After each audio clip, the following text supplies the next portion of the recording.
In the heart of a tranquil river, in a hidden corner of the world, lived a humble catfish named Kibo. Kibo was no ordinary catfish. He was endowed with an extraordinary wisdom that left the other river inhabitants in awe. One day, a group of travelers passed by the river. They were on a quest to find the fabled wise one who could answer their questions about life's mysteries. Hearing their stories, Kibo felt a deep sense of responsibility. He knew he could help, but he was just a catfish, not the wise one they were searching for. A dilemma ensued.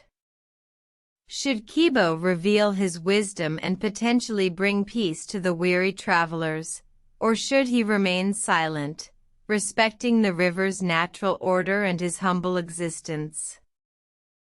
As days passed, Kibo pondered over this question, swimming back and forth, his thoughts echoing through the water. One night, under the soft glow of the moon, he made a decision. He would reveal his wisdom, but not as the wise one they were seeking, but as a humble catfish who had learned a thing or two about life. The next day, Kibo swam up to the travelers. "I may not be the wise one you are seeking," he said, "but I have lived a long life in these waters, and I have learned a few things." The travelers listened, their curiosity piqued.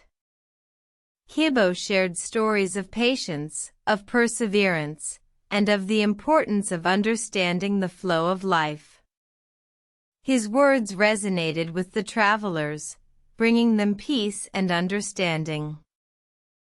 In the end, Kibo returned to his corner of the river, content that his wisdom had helped others. But he also realized something profound.